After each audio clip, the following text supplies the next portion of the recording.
anime licensed games, a category that has a worse reputation than diving headfirst into raw sewage. Something that, if you say you enjoy it, people are going to be questioning your choice of games. But there are some genuinely good ones, some that are viewed as actual great games and the license is just a secondary part to enjoying it. So I wanted to see if the same could be said about anime licensed gacha games, cause if regular ones got a horrible reputation, then these might as well be hellspawn. Gachas already got a reputation of gambling dens where you throw money away for PNGs, but this is like the Pokemon evolution of that. It's like going into a gambling den, then they jump you and rob every single penny you got before going into end of service in less than a month. But what if there are some good ones? What if the reputation is holding back some diamonds in the septic tank? So that is what I'm here to figure out. I will walk through what many view to be terrible games in search of one that genuinely slaps, because I believe there's gotta be some out there. So the rule for me trying out these games is simple. I will play them until I get to a point where I think most casual people, or ones dipping their toes into the games, would stop playing by. Or if I don't think there's a point like that people would bounce by, I'll play it enough until I feel like I got a fairly good understanding of how the game is. So the first game up on the list is One Punch Man World. And dear God, it is a tragic case. But weirdly enough, not in the way you would think. You see, with many of these games, everyone expects them to be a cash grab. Do the bare minimum, rake in however much you can based off the name and bounce. But this game didn't give off that vibe. It's a 3D game, so already they're putting more development behind it than what you would expect for a ripoff. And it actually has a PC client as well, which... how the hell does this one have one before Arknights? Yeah, really? Really?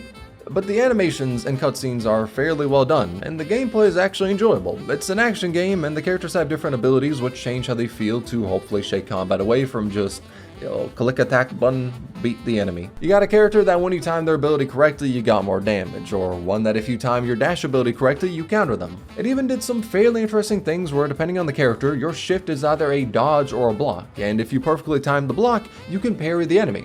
Now, I don't want to say this and make it sound life-changing, right? They didn't reinvent action games. DMC is still going to have a market for the one game they drop a millennia, but I thought the game was enjoyable and didn't cut corners where I'd expect a cash grab too. Because my thought process on how that would look is like PlayStation 1 graphics with animations that flow as well as the ones in Mario 64.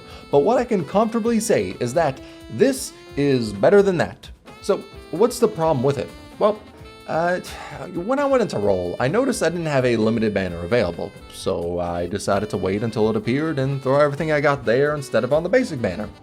I only used my basic Roll tickets on it, and dear fucking God, why is Speedo Sound Sonic so caked up in this animation? But, okay, that aside, I decided I'd keep playing, then eventually the limited banner would drop. Maybe this delay is to stop rerolls, I don't know. Then I ended up getting a couple hours into it, and the banner still wasn't there. So I decided to don the Sherlock hat and hit Google to find the answer that the second you can gacha, the limited banner is going to be there.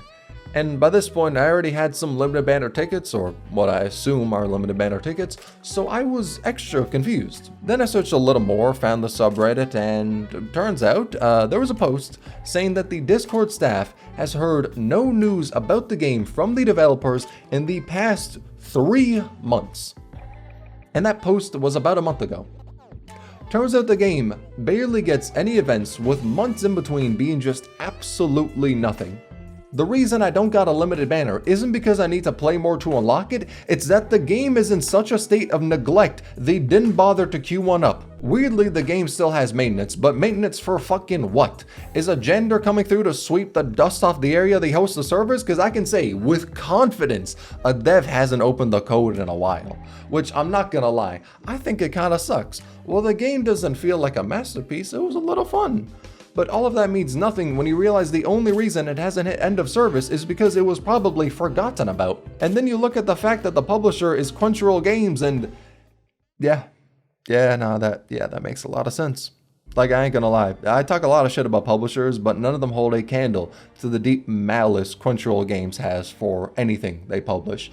I swear to God, there are some twisted choices they make with the IPs that are sent to the Crunchyroll slaughterhouse. I'm looking at you, Princess Connect. Like, they make business decisions that just feel like they're not done for money, but to just make everyone hate them. Like, I would expect Crunchyroll Games to spend $10,000 for the ability to punch a child in the face for no reason other than people are gonna trust them less after that. Like, I legitimately do not know why any game would choose them as the publisher, aside from cases where they have no other options. But this is a game that has a level of quality far above a bad game and didn't feel like a cash grab, yet it was completely abandoned to the point where no one has any reason to stick with the game. Cause it's a live service. If there isn't any content you're gonna get in the future, why are you gonna stick around? Hell, I'm not gonna lie, it's still funny they got Tatsumaki on the character draw menu, yet you can't even roll her because she ain't on the beginner banner. And the game isn't even that old, mind you. It dropped January of last year, so we're coming up on 2 years, but it's not like there's a long and storied history to this game, especially when you realize that last year had probably negative amounts of updates. It kind of feels like they released it, didn't get the money they wanted from the initial release period, then just left it alone because the money they make from it probably eclipses the cost to keep it running. And somehow, with Season 3 of the anime dropping now, it's still yet to get anything. So all in all, I found this game pretty serviceable, yet any of its potential was completely ruined by Crunchyroll Games being the biggest deadbeat of a father to ever enter the publisher stage. Though next up is a game that it exists. So One Piece Bounty Rush is a mainly PvP gacha game, which means we got 3 generational debuffs on this one. Gacha, PvP oriented gacha, and anime licensed.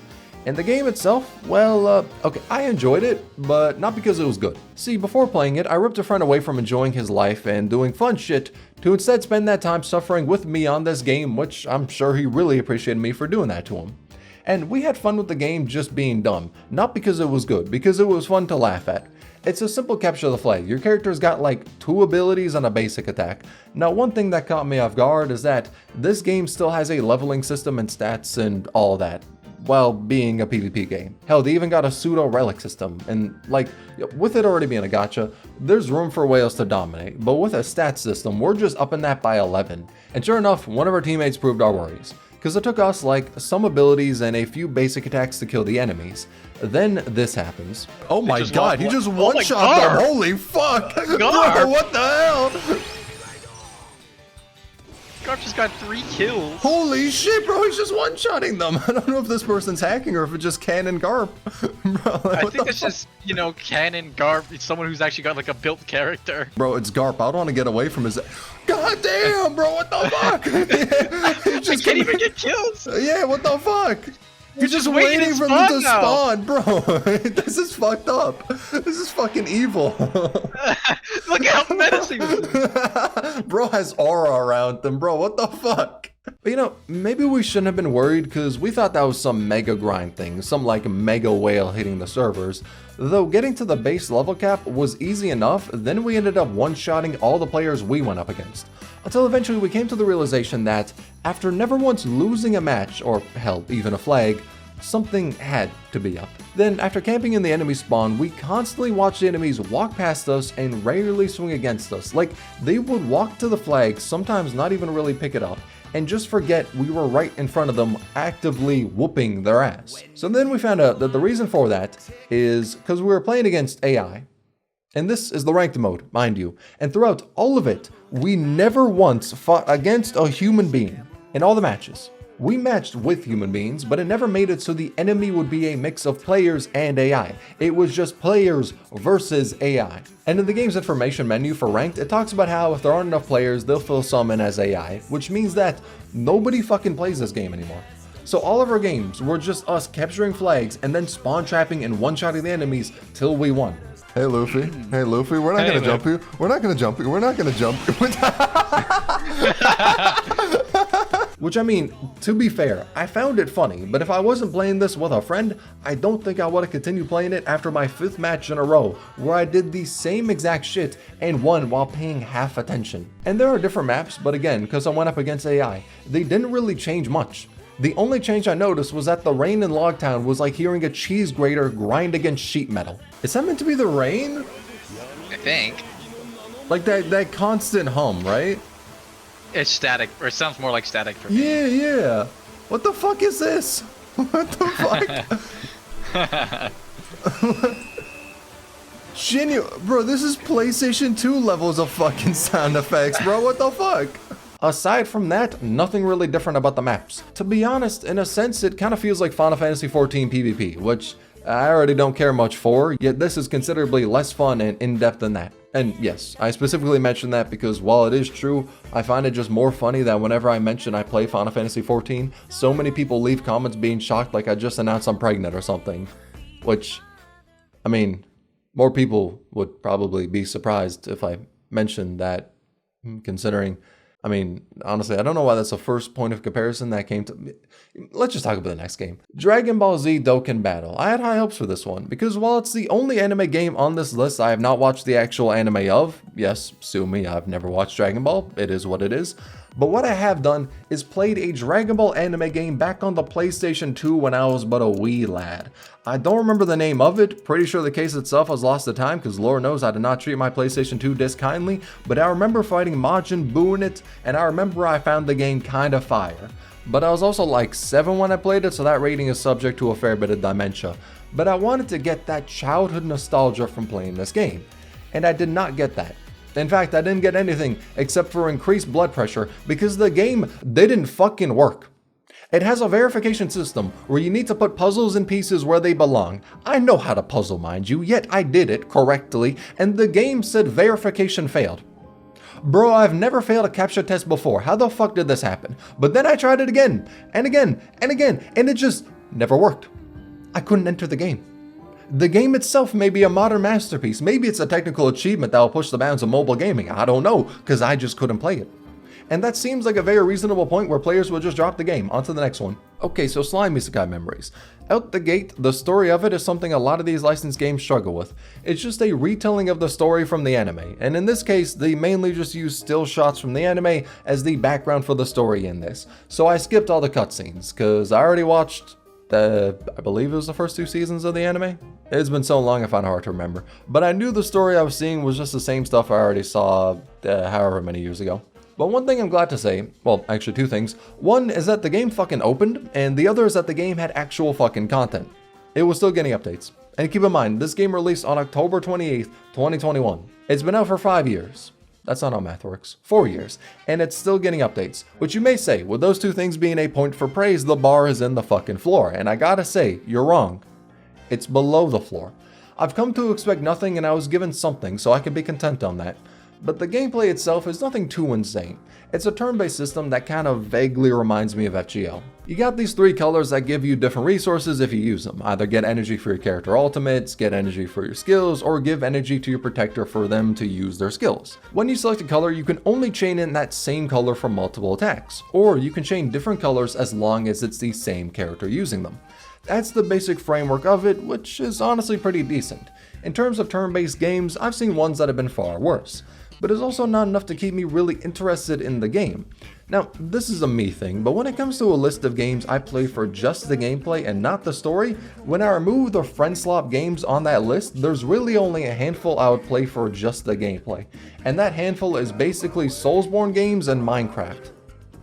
There's a lot of overlap between the 2, trust me, you just don't get it yet. So this then kind of comes to a problem with anime licensed gacha games. The story is just an objectively worse way to experience, well, the story. Like if someone walked up to you and asked, how'd you end up checking out Slime, the light novel, anime, or manga? And your ass responded, gacha game. Everyone in earshot's gonna give you a wide berth. Now I could understand experiencing the story of these things in the gacha if you can't afford the other ways of watching them, which, for legal reasons, I'm not going to expand on that thought, but we're all thinking the same thing. But that's the problem I got. It's the worst way to experience the story, so the only reasons left to play it are if you really like the IP, or if you like the gameplay. And neither of those are really anything insane to me, so I don't see too much of a reason to keep playing it. Though again, I could compliment the fact that the game seems to be competently built and still gets content years later.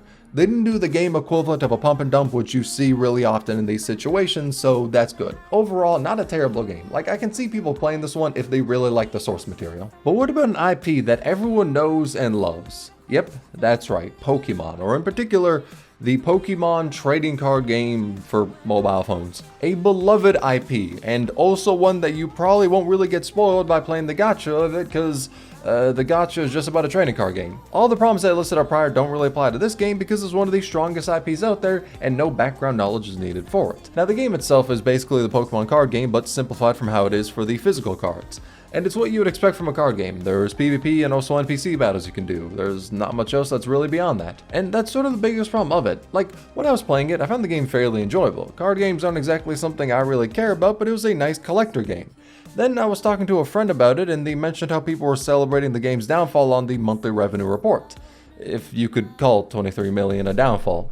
But I wanted to look up why and figured out that the main complaint everyone's got with the game is that there's not much added to it. And not in a One Punch Man type of way, like there are events, but you know, let's just read out the past couple of ones they've had, starting from the August event moving up to October. Sneak Peek event. The game has a Wonder Trade mechanic where you can look at a roll someone did and get one thing from that roll at random, but in this event, you had a chance for one of the cards to be discovered before you choose the random one. And that's it. Blissey EX Drop event, you play against an AI that uses this card and you got a chance to get Blissey from it.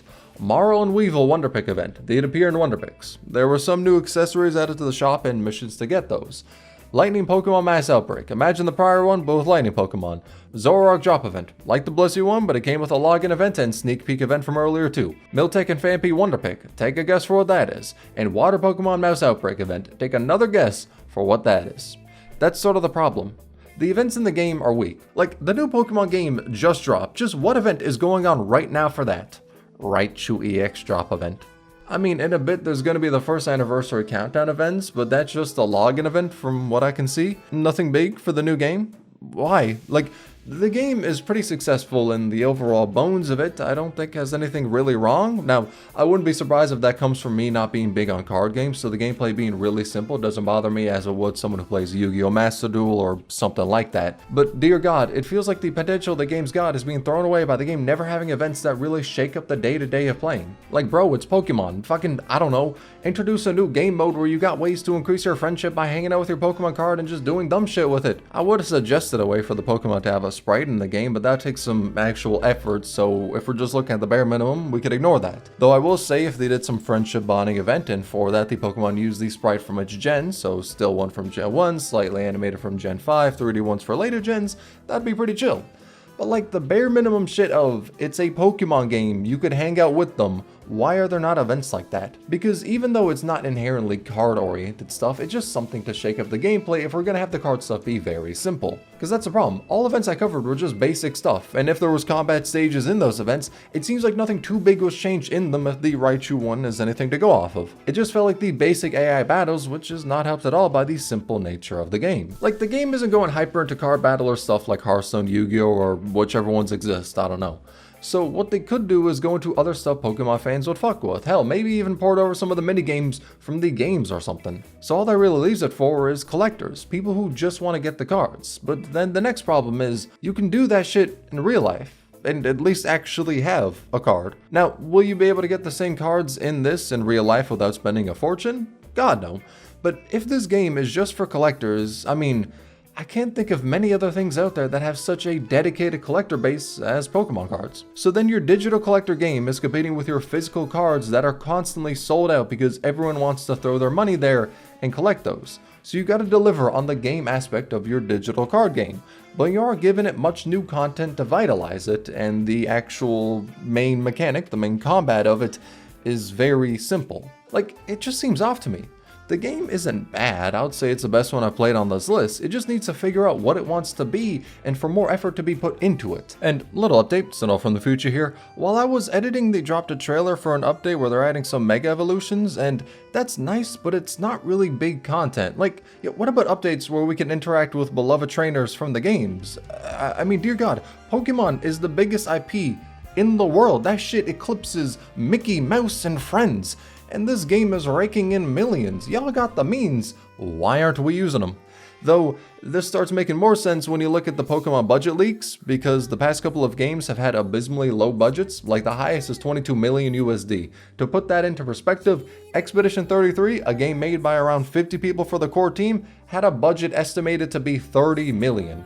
and I can guarantee a significant chunk of that was for voice acting, which Pokemon seems petrified of. So yeah, this game having a lack of content may just be a Pokemon Company thing. Though that is it for the anime licensed gacha games. And yes, the answer to how bad they were is strongly tied to how shit everyone thinks they are. But it's also not fully that too, because some of these games were serviceable. They weren't terrible. Wouldn't say they were insane, but they weren't horrific. But the thing is, them being an anime licensed game helps them because they can use the popularity of the anime to have an audience, but it's going to be hard getting an audience aside from that. Which is why even if an anime licensed one came out that had really good gameplay, it'd be hard as shit to pop off unless it's from something really popular.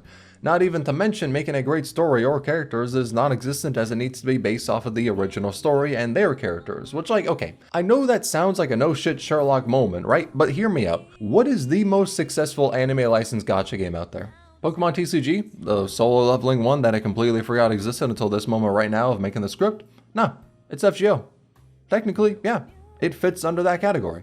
I know Fate originally came from an Arrow game, but like, let's be honest, the anime is what made it gigantically popular. I mean, let's be real here. And then it was able to use the Fate IP, which is fucking stronger than gold in Japan, to get its footing. Then they were able to make their own unique story and characters, alongside all established Fate characters, to make a game that is technically a licensed one, but is also just its own product first and foremost. And not many, or hell, maybe even no other, anime licensed game would really do that, because if you can make your own story, why not just make an original game and story instead? So overall, I gotta say, I can understand playing some of these games if you're a fan of the source material, but I do think a lot of them aren't anything special because in a lot of cases the license may drag them down, or if they got some actual fire ideas for a game, why not just implement that in its own game? So I think because of that, a lot of them are left to be mediocre, with a good number of the ones outside of that being unfettered dog shit, either by being a lazy cash grab or having a publisher that feels more evil than a stereotypical mob boss. Yeah, nah, I'm never getting that Crunchyroll sponsorship, am I? Well, that is why you can support me in my next business adventure, Tsunul coin. No, I'm just fucking around. However, actually, if you aren't subscribed, you better start subbing. Like 73% of y'all aren't subscribed, and I want to see if we could hit 70k or 80k before this year's over. Do to support a greater cause. That greater cause is supporting my mental health that is now ruined after having to play these shitty ass games.